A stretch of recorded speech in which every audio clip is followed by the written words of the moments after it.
It's Thursday, February 9th, 2017, and it's time for WorthPoint Chats with Harry Rinker. I'm Greg Watkins, the editor at WorthPoint.com, and it's time to say hello to Harry. Hey, Harry, how you doing? Hey, how are you? You ready for this? I think I am, yes. We're coming up on the first anniversary of WorthPoint Chats with Harry Rinker.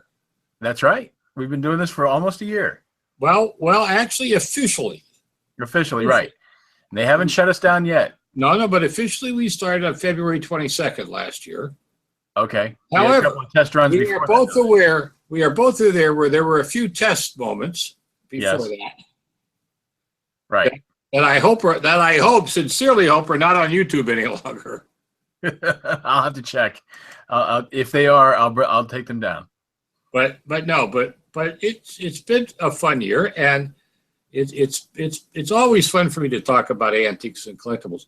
Although I have to tell you, I got an email. Was it an email? Yeah, an email. No, a text message. Interestingly enough, from my good friend out at Palmer Worths, in Portland. Chris Palmer out in the big Portland Expo people. Right. The management company. Chris Palmer and her husband are great friends, but they're the management company for Portland Expo. At its heyday, in its peak period when it was 3 buildings, it was probably one of the best outdoor flea markets in the U.S. And when I was up on as the collector inspector from 2001 to 2003, they had a waiting list to get in there. I mean, it took 3 to 4 years before you got into it, right? Before you can get a booth into it. Before you could get in, right? Over the years, they eliminated the 3rd building and then eliminated part of the 2nd building. And I got a text message. Now, in a way, I was surprised by the fact it came as a text message. I mean, it shows that, and not as an email. I mean, but somehow it must have came to me either because I was on their telephone list, or because you have to send it.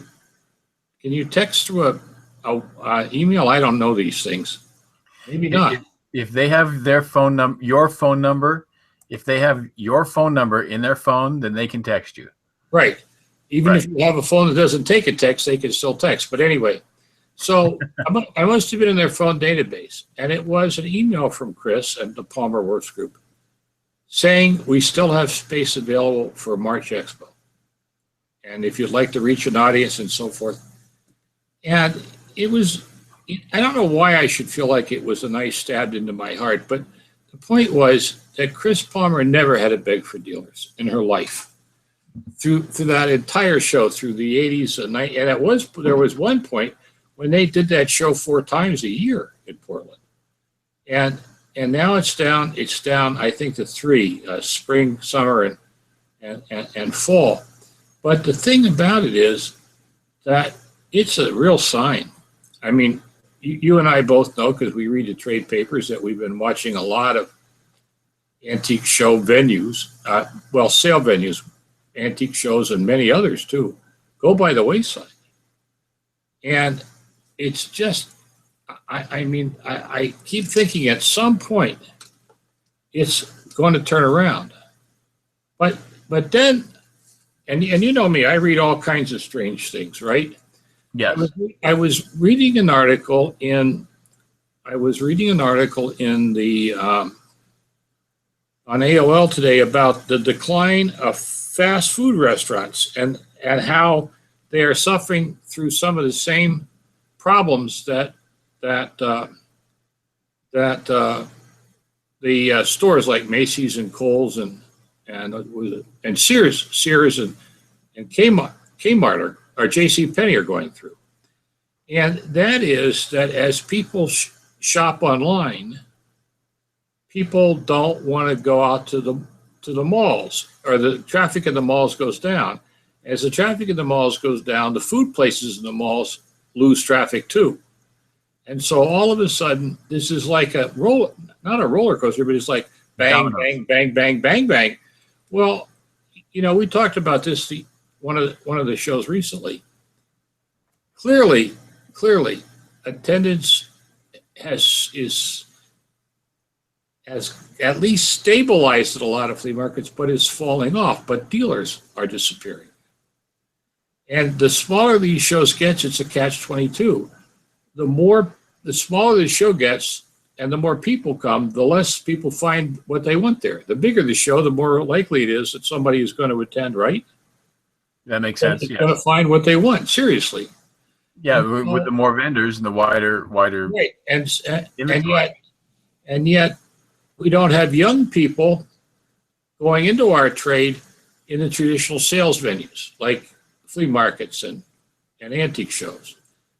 Now, are they coming into our market in other ways? Well, they used to be able to go on eBay, right? But eBay isn't particularly friendly to the single seller anymore. And certainly Amazon is not. Right. And so, where do these people go? Well, in the old days, one of the reasons why the flea markets and everything did so well is that, it was a theory everybody could be an antique dealer. All you needed was a car trunk. That was always one of my favorite theories. You want to sell antiques and collectibles? Have a car trunk. Because you could, you could always drive it, right? To a flea right. No, that makes perfect sense. So no, it makes perfectly good sense, right? Yes. I mean, the overhead, you invested your time. Oftentimes, a lot of people started by cleaning out their relative's house or attic or parents' attic or grandparents' attic or something. The big problem was they got all that merchandise for free and they did really well, and then they had to replace it, then they didn't do so well. But the point was that you could get into the business. And the antique mall expanded the dealer base. Huge, right? Yes. But we don't have anything to expand the dealer base today. We don't. Even eBay and the storefronts like TS.com and Ruby Lane, others. You got to be a pretty experienced, savvy guy to go, or gal. I don't want to get used to being sexist here. You have to be pretty savvy to go up on those sites, right? Well, it makes it a lot easier. But you're talking about making it difficult. PayPal just announced that they're raising their rates for. Who did? PayPal. PayPal's raising their rates. PayPal, and that's what most people who sell on eBay, that's how they do their business. So it's going to. Well, eBay raised their rates too. Yes. So they're. So what are you giving up? It may just be pennies, increase in pennies, but it's going to add up. Well, it'll add up for them, but the problem is, what's the percentage now to list it on eBay and then pay PayPal to collect it? What percentage are you losing on the sale? Are you up as high as 15%? I think it's around 15% now. Yes. It's a lot of money. Yeah. I mean, the old theory is it's a third of all the money you take in. You should have a third for yourself, a third to buy new merchandise, and a third for your expenses. Well, if you sell something for $30 and it costs you 15% to sell it, that's $4.50 of the $10 you have set aside for overhead. Right? Right. And then if you only charge postage, you have to buy shipping supplies. Now you're in really trouble. I don't know. I wasn't, I keep thinking the antiques and collectible community is a very viable community. We can adjust to almost anything thrown at us, right? I mean, I remember when eBay arrived on the scene and we all thought, oh my Lord, the world is going to end. eBay, the 1,600 pound gorilla, because it was twice the size of any other gorilla we'd ever encountered before. And, we weathered the eBay crisis. eBay's impact on the trade is a shadow of what it once was. Seriously. I mean, it didn't destroy the trade. But on the other hand, all of a sudden, I don't know why I should be so upset about that, IM that I got from Chris Palmer. But the thing about it is, Chris Palmer, she's the best there is. If Chris can't solve the problem of how to keep getting dealers, who can solve it? I'm getting nervous. I have to confess. I have to, I got a reputation in the trade for telling it like it is, right? Which Yeah. I have. And I said I would always continue to be part of the trade and do things like this and write my column, Rinker and Collectibles, and all the rest of that stuff, as long as it was fun. But it's no fun writing about all the problems. If I wanted to write about all the problems, I'd be a political reporter. There's enough problems there. There's more than enough. No matter which side of the fence you're on, there's more than enough. That's right. But I'm now concerned. I mean, I'm not. It's an odd concern because I'm not concerned about the future of collecting. There will always be collectors. Now, maybe they won't collect the same thing some of us did, but there will always be collectors. I'm not concerned about that. That will always be. But now the question is, will there always be dealers? And that's an interesting problem. That is a huge problem. Because right now, there's no influx of new young talent and blood coming into the traditional dealer venues. Well, on that happy note, yes, you're sitting there very silently. But what do you think about this? Well, I'm just trying to think what could be the solution, or is it going to be like secular, and it's just going to. This is a very down cycle. Now wait a minute. Are you like one of these climate warming guys saying there's no climate warming, and all of a sudden we're going to go through a cold Arctic? I mean, I walked outside. You wouldn't have convinced me this morning there was any climate change problem in Michigan. I'll tell you. But, yeah, no. What I was trying to say is that as the industry starts contracting, it's going to open up a bigger hole for some new blood and maybe some new ideas. Yeah, but is it? Will the new blood? I don't know, and that's what we have to wait on. Is there any new blood that wants to work as hard as we do to get $2 for something? I mean, seriously. But you raised an even more important question for me. Over the 30 years that I've written Rinker and Collectibles, I've always prided myself that if I noticed something, I made suggestions on how to fix it. And you know what I'm having a problem with these days? The same thing. What can I suggest that will fix it? Because in the old, historically, I always had the answers. Or, no, excuse me. Well, I was right to say plural. I always was able to suggest a number of answers. Whether anybody took advantage of it or not is beyond me. But I don't know if I have the answers now. I don't know if the answer is to forget the traditional venues and see what we can do in the net. I mean, there's a side of me that says that's the answer. On the other hand, there's another side that said to me, the minute that happens, I'm done. Because I don't want to spend 24/7 on the computer. Man, I have trifocals now, but then I'll need quadfocals. Yeah, I don't know what the answer is, and I don't know if the market is there right now to handle all the antiques that are out there. And well, that's an interesting thing too. As you know, what is going to attract younger buyers? Yes, well, that's a question. But another one was, about all the stuff out there. I just finished the third. Shortly, you'll be publishing shortly the part 3 of my, changes in the trade over the last 5 years, right? Yeah. It's in the queue. It should be up tonight or tomorrow. Yeah. So what happens is I've invited people to send me their thoughts, and I've been getting a number of them. As a matter of fact, got one in the mail. Now people give a hoot when they send it to you in the mail because I don't give out my mailing address anymore. So somebody has to go to dig it out and dig it out and find it, right? And then find a stamp and then get it to the. Yes. Well, those of us on the stamp committee hope to gosh they'll find a stamp. And which stamp did they put on that envelope then? Oh, well, this is really neat one. Here, I'm gonna see if we can get this up here and see if I can show it to you. Oh, I can. Look at that. Yeah. That looks like a real old stamp, but this was a stamp issued in 2016 for the World Philatelic Society, where we took one of the older stamps and changed it. Yeah. And cool. this was a very special set of stamps that was only sold to in select post offices. So I mean, when that came in the mail, I was flabbergasted to see it. But anyway, this is a guy. It says I've always known that if I buy an antique bookcase, it will hold its value much better than a new wood bookcase. I wouldn't bet on that anymore. But I do not care about popularity or rising values. I own many antiques for the comfort they give me, that they give this baby boomer. The wall in my living room has large charcoal portraits of my great-grandparents. In my bedroom is a pitcher and bowl my infant grandfather was bathed in. I have the child's wicker rocker that my dad said in the 1930s. Notice, it's all family stuff. Yes. Right? Right.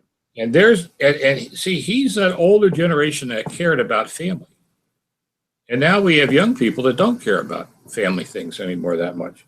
But he says, so as I sit at my 120-year-old roll-top writing desk, understand I don't care if anybody stops getting old stuff. It will be great for me because it's cheaper for me to buy. And so here it is. He loves the fact the market's down and the older stuff is not selling well, right? Right. Because he can buy it. Yes.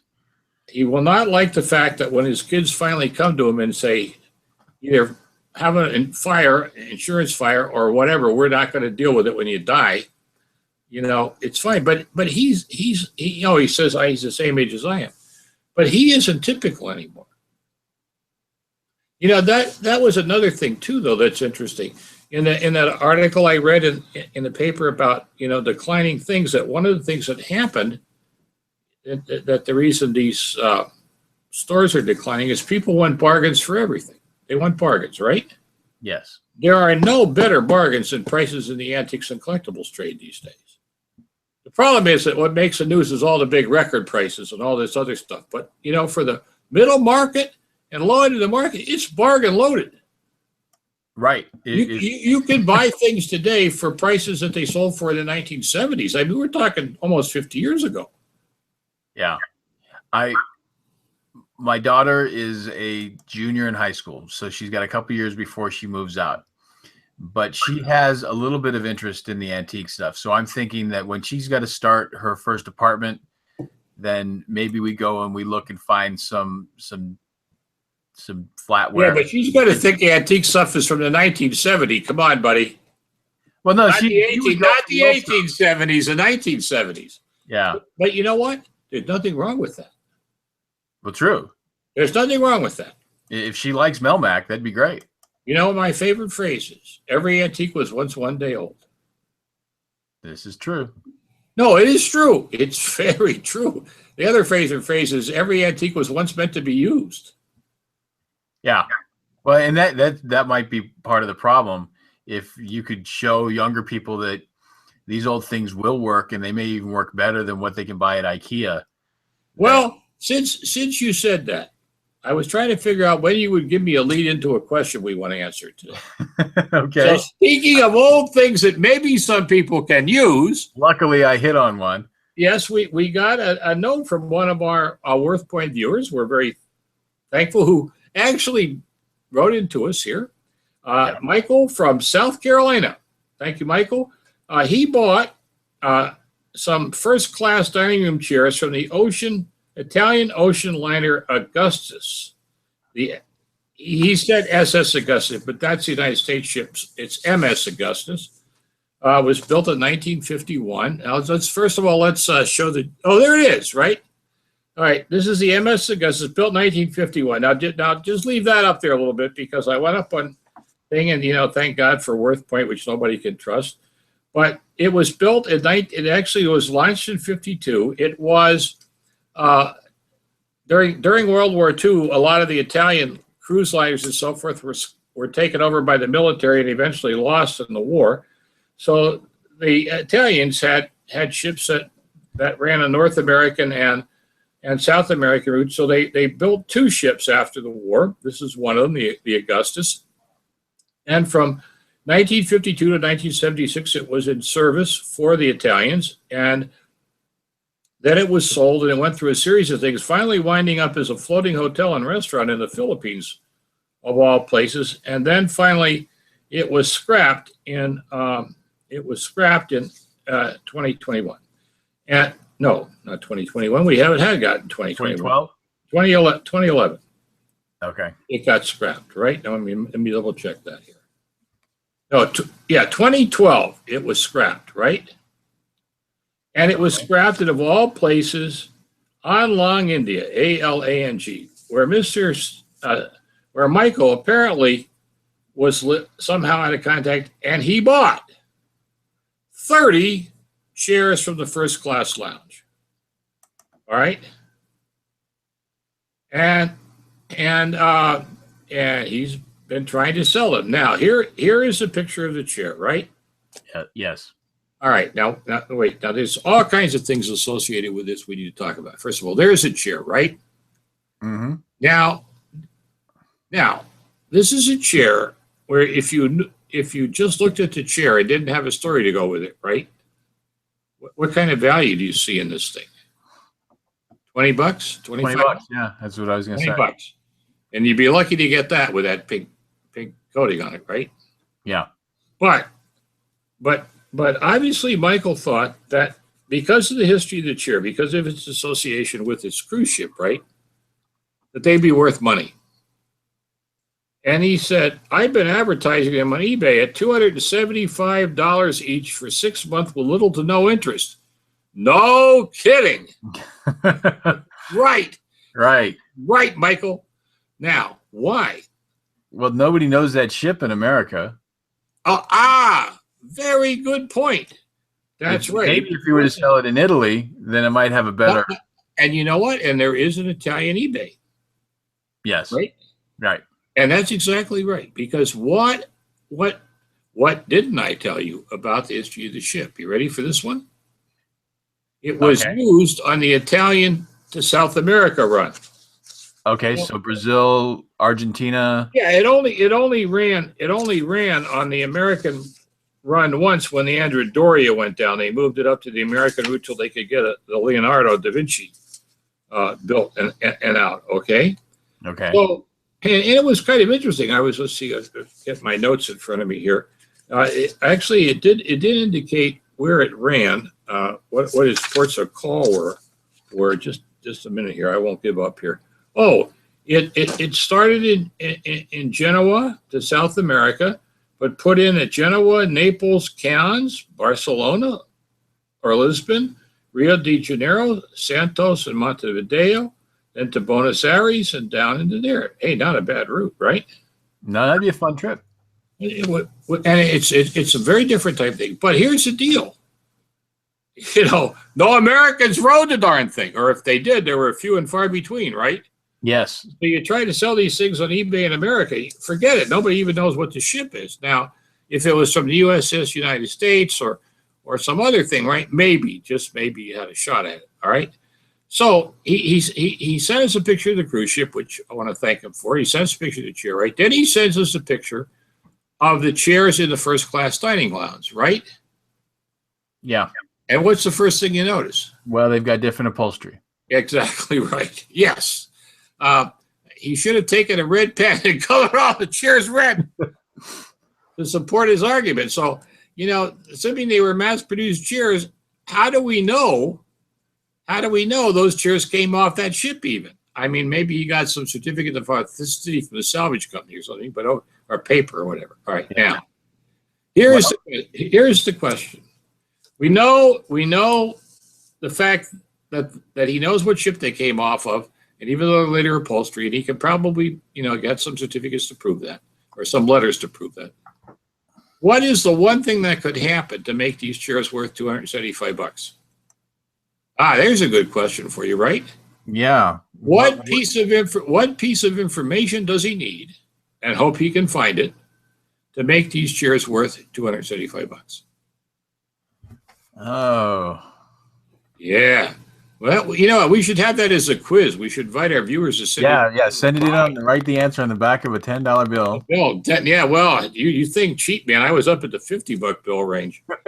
But the answer is if they were designed by a well-known Italian designer. Oh, well, yeah. Yes. But it's possible. It's quite possible. I mean, come on. This was a star of the Italian fleet, right? Right. Why wouldn't they contract with a famous Italian design firm to do the furniture and the furnishings? Well, that makes perfect sense. So I can't imagine that they did. Okay. Right.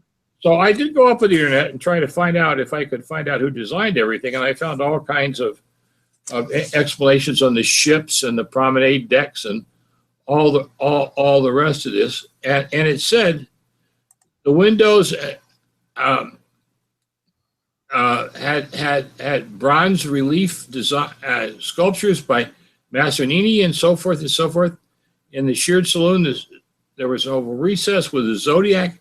My guess, I can't say for sure, is that they maybe have a designer behind it. But if he can find that out, and if he can associate that, then all the more reason to sell them Italy. Why?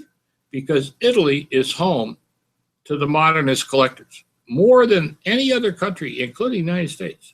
The Italians love the modernist period, and boom, he'd be in business. Yeah, I didn't realize that well, what happens is that, we have a lot of great modernist design, but the Italians come over here and ship it by container load home. They pay more than the Americans will for it at auction.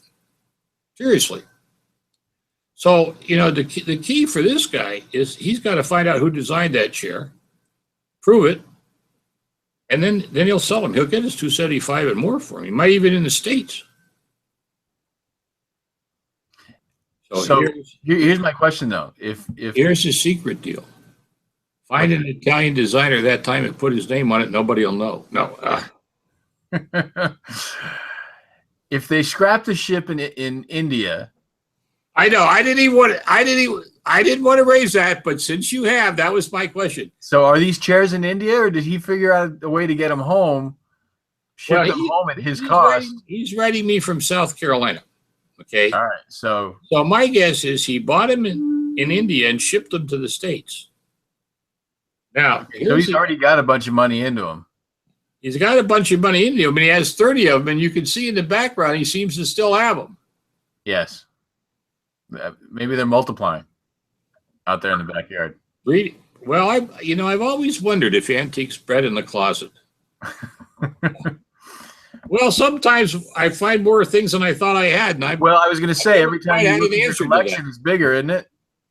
There's a lot of big questions here to all of us. Well, anyway, let's put up on the screen how people can send us their stuff so we can talk about it, or even ask us a question to talk about here in the air. Community@worthpoint.com. And that's exactly where this email came from, community@worthpoint.com, forwarded to me by some of the people there. And so what can I say? There you are. It's a wonderful little piece. And by the way, this fellow calls himself captain. So I don't know, maybe he was a captain of a merchant ship and just picked them up and got them home for free. But anyway, getting back to chairs, but please, if you have a subject you'd like us to pontificate, or me to pontificate, Greg will pontificate too if you ask him, or you have an object you'd like us to think about, do what this gentleman do. Send us a note to community@worthpoint.com. If it is about an object, include a bunch of photographs so we can get a handle on this. And we'll be glad to talk about it. It's fun for me to do all this. We've built kind of an image bank up, but they've been coming from my column, Rinker on Collectibles and so forth. So it's nice. It's nice to actually get mail from viewers using the email address. We know it works now. Well, we do.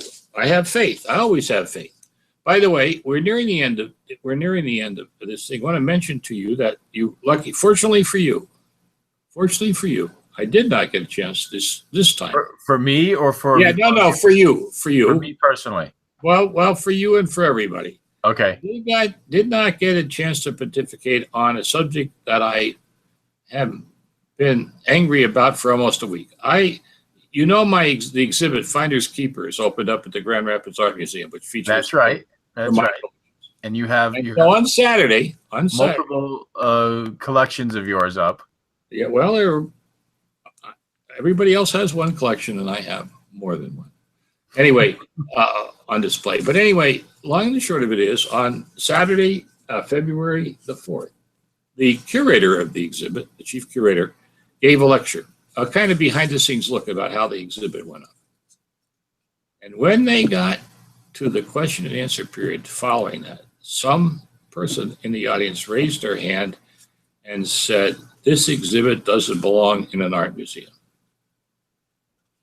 Now, Greg, that is like waving a red flag in front of my me the bull. I I can just imagine what was going through your head at the time. Well, and you could now. I'm about to tell you is, I listened to the answer provided by the curator, which was not satisfying to me anyway. But I politely waited until all the other questions from the audience were done, and then I raised my hand. Now, there may not have been a soapbox in the room, but I went on a soapbox rant, I tell you. And we'll talk about that next time. Okay, that'll be fun. WorthPoint Chats with Harry Rinker. That's right. Okay, well. And you'll get to read about it in the Rinker on Collectibles column. I wrote one column already about it. Okay, that'll be good. So then next Wednesday, we'll shoot for. We had a little trouble this week on Wednesday, so we're here on Thursday. If you don't find us up at 9 o'clock on Wednesday, try 9 o'clock on Thursday. Every once in a while, something happens in my life or Greg's life, and we have to kind of postpone things. These things are, once we do them, they're up on YouTube all the time, and we plug them in the WorthPoint newsletter, right, by the way? That's right. Which is free. So let's just tell people real quickly how they can get a free subscription to that. To subscribe to the WorthPoint newsletter, just go to worthpoint.com, and there are several different pages. Any article page will have a subscription box, and there are a couple others floating around on the homepage. And here's the magic word. So all we need is your name and your email address. You know, it's free. Just that's it. Free. Did you hear that word? Free. Free. Yeah, it's free. Just by the way, have your email address, and you'll start getting it. Right now, they're coming out twice a month. Yes, and there's a lot of good information in there besides the fact that my columns frequently appear in there and references to these. But we've got a lot of great people that assist WorthPoint, experts in fields, writing things in there.